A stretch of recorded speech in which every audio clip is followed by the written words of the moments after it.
Les États-Unis ont une fois de plus démontré leur domination dans les cieux, avec un avion qui semble presque trop avancé pour être réel. Ce chasseur, le MH-6, possède des capacités furtives et une vitesse incroyable qui ont laissé le monde stupéfait. Mais ce n'est pas tout. Avec une puissance de reconnaissance inégalée, le MH-6 est désormais prêt à endosser de nouveaux rôles qui pourraient redéfinir la guerre aérienne. Le monde est sur le point d'être témoin de la technologie à son apogée. Quel rôle cet avion est-il sur le point de prendre et comment cela affecterait-il l'équilibre mondial des puissances? Rejoignez-nous pour découvrir le mystère derrière le tout nouveau petit hélicoptère de prochaine génération que les États-Unis ont préparé pour la bataille. Les grandes puissances mondiales ont toujours rivalisé pour dominer les cieux avec la dernière technologie militaire, investissant des milliards de dollars dans la création d'armes avancées. Cependant, un seul pays a constamment dominé dans ce domaine, les États-Unis. Par le passé, des hélicoptères comme le UH-60 Black Hawk étaient célèbres pour leur vitesse et leur capacité à voler haut. Mais aujourd'hui, la furtivité est le principal objectif.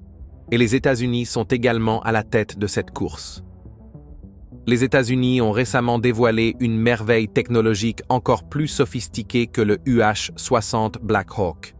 Le MH-6 Little Bird, également connu sous le nom de Killer Egg. Cet hélicoptère petit mais puissant est parfait pour les forces spéciales américaines car il est facile à manœuvrer et peut s'infiltrer et ressortir rapidement des zones difficiles. Le MH-6 combine furtivité et vitesse, ce qui en fait l'un des outils les plus avancés de l'armée américaine aujourd'hui. Initialement modélisé d'après l'avion OR-6A, ces petits hélicoptères ont ensuite été remodelés et basés sur le MD-500E, cette fois avec une seule hélice à 5 pales. Le développement de l'OH-6 a commencé en 1960. À cette époque, l'armée américaine a émis la spécification technique 153 pour un hélicoptère léger d'observation devant remplir plusieurs fonctions telles que le transport de personnel, les missions d'escorte et d'attaque, l'évacuation des blessés et l'observation. La course au développement a débuté avec 12 entreprises participant à la compétition. Hughes Aircraft Company Aircraft Division a soumis le modèle 369. Initialement, 2 conceptions, celles soumises par Fairchild Hiller et Bell, ont été sélectionnées comme finalistes par le comité de conception de l'armée Navy, mais l'armée inclura plus tard un hélicoptère de Hughes. Le premier prototype du modèle 369 a été présenté le 27 février 1960. Ce modèle, désigné à l'origine YHO-6A dans le système de désignation des appels, a été redésigné YOH-6A dans le cadre du nouveau système conjoint du ministère de la Défense en 1962.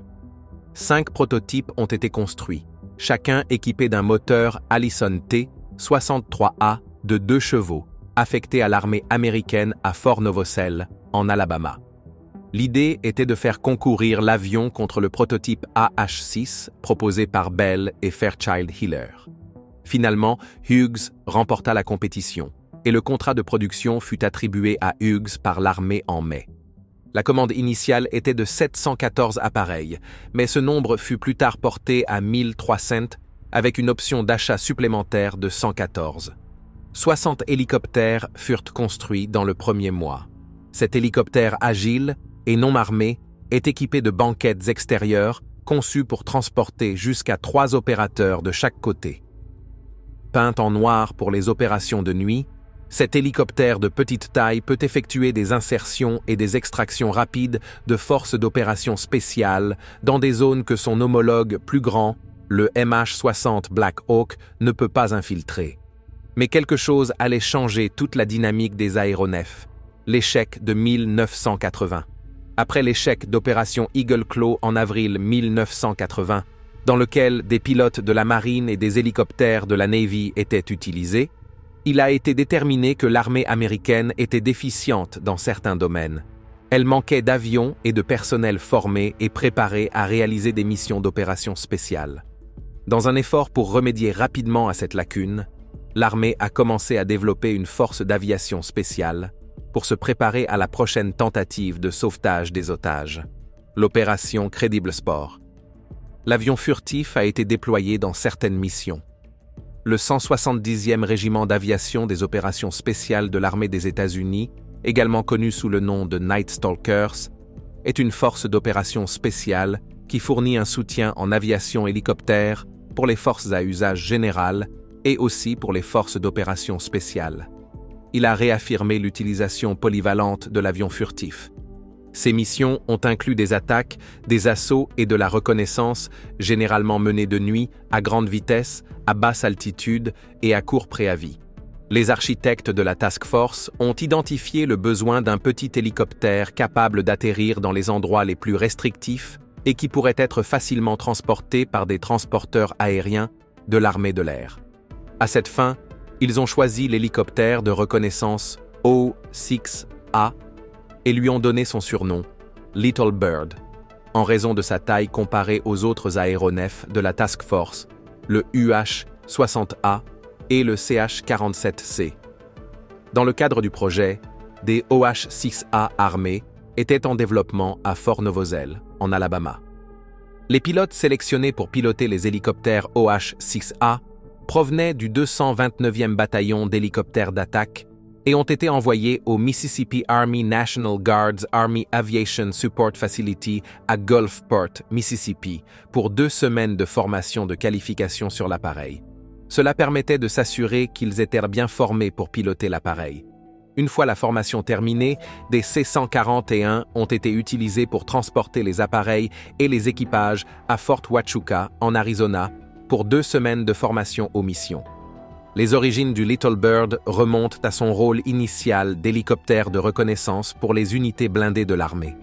Cependant, depuis le début des années 1980, il est utilisé presque exclusivement par les forces spéciales. Il possède une autonomie de 250 milles nautiques sans ravitaillement. L'AH-6 Little Bird Gun, un hélicoptère léger d'attaque, a été testé et prouvé au combat. Armé de mitrailleuses, de missiles Hellfire et de roquettes de 2,75 pouces, il fournit un appui armé aux opérations spéciales terrestres et aériennes. Comme la version MH6, l'AH-6 possède une autonomie de 250 milles nautiques. Ces versions sont toutes propulsées par un moteur unique, Allison T63, 252 chevaux vapeur. Le MH6 Little Bird s'est popularisé grâce au livre et au film La chute du Faucon Noir, qui montre ces hélicoptères transportant les soldats de la Delta Force dans la ville assiégée de Mogadiscio. Les Little Birds, accompagnés des MH-60 Black Hawks du 170e SOAR, ont repoussé les assaillants et soutenu les Rangers et les opérateurs de la Delta Force lors d'un raid qui s'est transformé en une embuscade. Les OH-6 du 170e SOAR ont participé pour la première fois à une mission de combat ouvert lors de l'opération Urgent Fury à Grenade, le 25 octobre 1983. Ce jour-là, 6 MH6 et 2 AH6 ont été transportés sur l'île des Caraïbes orientales depuis la base aérienne de Pope, en Caroline du Nord, dans 4 avions C-130 de l'US Air Force. En plus des équipages des hélicoptères, ces appareils transportaient une compagnie de Rangers et un escadron de la Delta Force, des unités intégrées aux forces d'assaut américaines. Au moment où ils sont arrivés au-dessus de l'île, d'autres Rangers avaient déjà sauté en parachute sur une piste d'atterrissage en construction sur la côte sud-ouest. Une fois la piste sécurisée, les C-130 ont atterri et ont déployé les troupes. 2 AH-6 ont été envoyés attaquer le fort Rupert, quartier général des forces militaires grenadiennes, mais ont dû battre en retraite face à des défenses aériennes trop redoutables. Le retour précipité des Little Birds a généré des rumeurs et des spéculations erronées selon lesquelles un OH-6 aurait été abattu ce jour-là. Malgré cet incident, ces hélicoptères ont été impliqués dans d'autres missions, notamment l'évacuation de blessés vers des navires médicaux en mer et la recherche d'un site de crash d'un hélicoptère Black Hawk. À l'époque, aucun de ces appareils ne figurait dans l'inventaire public de l'armée américaine. Leur existence a été tenue secrète jusqu'après l'invasion. lorsque des civils ont photographié et filmé les OH-6 en action. La CIA avait également déployé 2 Hughes 500D fortement modifiés à la Barbade en prévision de l'invasion. Ces hélicoptères devaient servir à des missions de reconnaissance clandestines, mais n'ont finalement pas été utilisés au-dessus de Grenade pendant Urgent Fury. Les MH-6 ont ensuite été basés à la base aérienne de Palmerola, au Honduras, pour des missions en territoire nicaraguayen. Les membres de l'unité portaient des vêtements civils, opéraient de nuit et devaient détruire leur appareil en cas de crash pour éviter toute identification. Les versions ultérieures du Little Bird sont basées sur les modèles Boeing MD-500 et MD-530.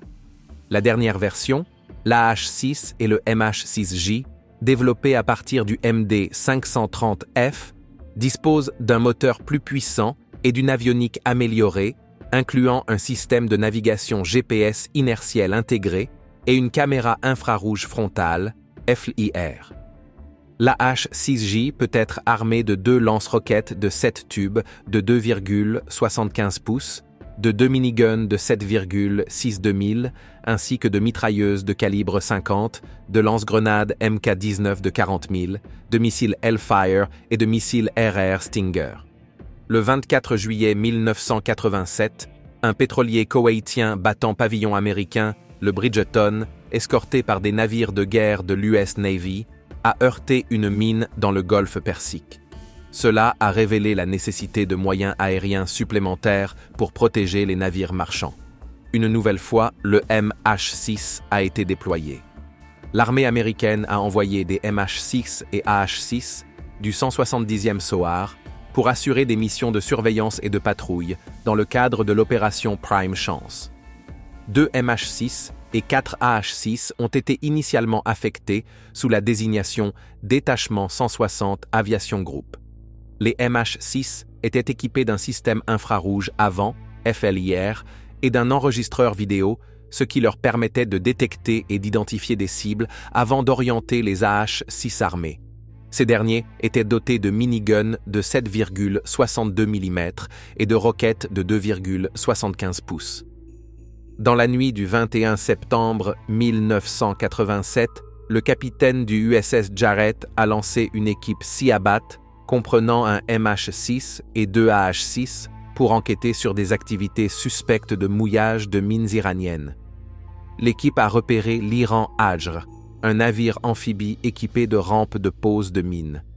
Le MH-6 a confirmé que le navire iranien déployait des mines, et les AH-6 ont ouvert le feu, forçant l'équipage à abandonner le bâtiment. Alors que l'on pensait que le MH-6 ne pouvait plus être amélioré, il continue d'évoluer. Alors que les versions AH-6 étaient déjà équipées de mitrailleuses, le commandement des opérations spéciales des États-Unis, SOCOM, a ajouté de nouveaux supports de mitrailleuses sur les plateformes de transport du MH-6, lui permettant de rester armé tout en transportant des opérateurs des forces spéciales vers des zones difficiles d'accès. Lors de la conférence industrielle des forces spéciales SOFIC 2022, cette nouvelle capacité a été officiellement dévoilée sous les yeux des experts et des militaires.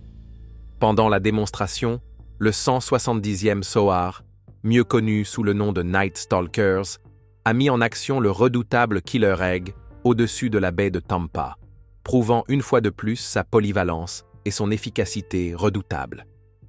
L'incroyable maniabilité que ces hélicoptères de petite taille offrent en fait des candidats parfaits pour les Night Stalkers et leurs exercices et missions spéciales axées sur les insertions et extractions. En plus de la mission typique du MH-6, qui consiste à insérer et extraire des équipes d'assaut des opérations spéciales, les Little Birds ont également été connus pour transporter de temps en temps des équipes de tireurs d'élite. Par conséquent, avoir la possibilité de monter une mitrailleuse fixe sur la planche du personnel pourrait leur permettre d'offrir un soutien supplémentaire au feu, tout en restant dans un emballage relativement petit. Le commandement des opérations spéciales des États-Unis a annoncé que l'organisation continuera de mettre à niveau en profondeur ce type d'hélicoptère pendant encore des années. Mais ce n'est pas tout. La décision surprise de l'armée plus tôt cette année d'annuler le programme Future Attack Reconnaissance Aircraft, FARA, a redonné un nouvel élan au MH6 Little Bird pour les opérateurs spéciaux, un responsable du SOCOM qualifiant cette mise à niveau continue de résurrection. La mise à niveau Bloc 3 en cours pour le Little Bird désigne l'hélicoptère sous le nom de MH6R. Mais après l'annulation de Farah, le R n'est pas un Romeo, a déclaré Stephen Smith, directeur du programme Rotorcraft du SOCOM, lors de la conférence SOF Week ici à Tampa en 24. C'est l'avenir pour le Little Bird. Le SOCOM avait précédemment prévu que Farah prenne le rôle de la H6, mais l'annulation du programme a changé leur équation. Smith a expliqué que la mise à niveau R comprend une nouvelle cellule qui augmente la limite de conception du Little Bird à 5000 livres. La révision comprend également de nouveaux équipements, tels qu'un ordinateur de mission plus petit et des interfaces pour les communications de nouvelle génération. Smith a précisé que l'effort global devrait se poursuivre jusqu'à la période de 21 à 23-2. Selon Smith, cela représente une durée de vie d'environ 15 ans qu'ils ont prédite pour cette cellule. Je pense que cela nous donne un peu de temps pour permettre à l'armée de déterminer ce qu'elle va faire pour son besoin en reconnaissance.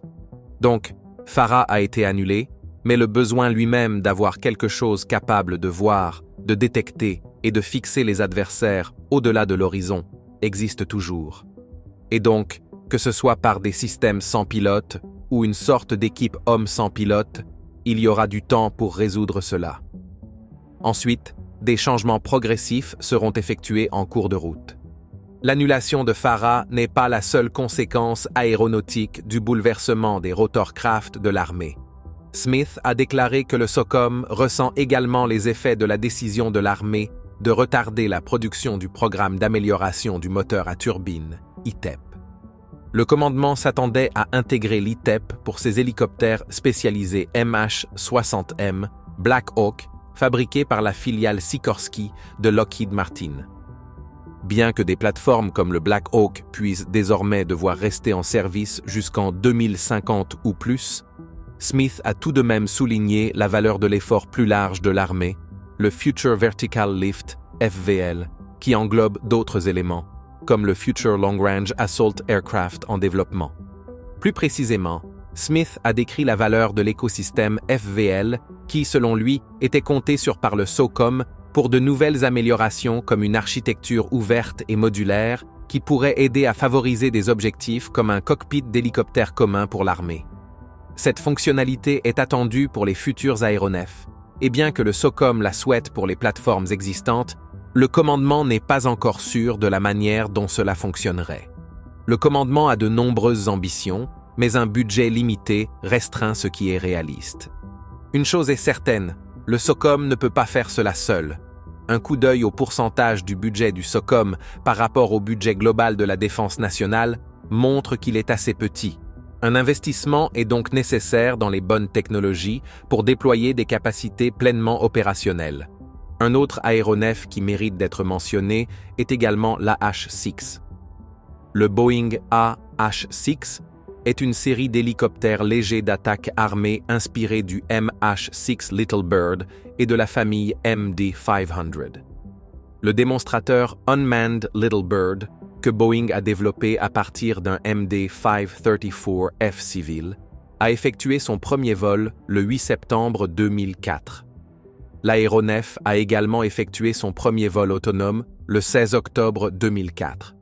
En avril 2006, Boeing a utilisé le ULB pour démontrer la capacité d'un autre hélicoptère, en l'occurrence un AH-64 Apache, à contrôler à distance la charge utile d'armement du ULB dans le cadre du programme de démonstration de la technologie des systèmes aéroportés habités et non habités de Boeing. Pour le premier test, l'Apache Longbow était au sol, tandis que le ULB volait à plusieurs kilomètres et des missiles Hellfire ont été tirés depuis le ULB par un testeur assis au poste de copilote dans l'Apache. Les deux aéronefs sont équipés de technologies de lien de données tactiques communes fabriquées par L3 Communications. Le démonstrateur ULB a effectué son premier vol en mode non habité le 30 juin 2006 depuis le terrain d'essai de l'US Army à Yuma, effectuant une mission armée de renseignement de surveillance et de reconnaissance de 20 minutes autour de la base. Tous les vols précédents, pendant la phase de développement d'ingénierie de 450 heures, avaient un pilote de sécurité à bord, bien que l'aéronef ait été piloté au sol. Avec le MH6, une chose est certaine, les améliorations continueront d'être apportées. Cet aéronef axé sur la furtivité, la vitesse et l'agilité est l'incarnation non seulement de la guerre, mais aussi du génie créatif de l'esprit humain. La capacité de l'esprit humain à concevoir un aéronef qui est non seulement conçu pour l'infiltration, mais qui a maintenant la capacité de déclencher certaines des attaques les plus mortelles est tout simplement fascinante. Le ciel ne sera plus jamais le même. Les États-Unis ont de nouveau rendu cela certain. Ce qui reste à voir, c'est comment les autres pays réagiront à être laissés une fois de plus derrière la première superpuissance mondiale. Assisterons-nous à une éventuelle course aux armements? Ou les États-Unis ont-ils de nouveau conquis le ciel, comme ils l'ont fait par le passé? Il reste à voir. Merci de nous avoir suivis.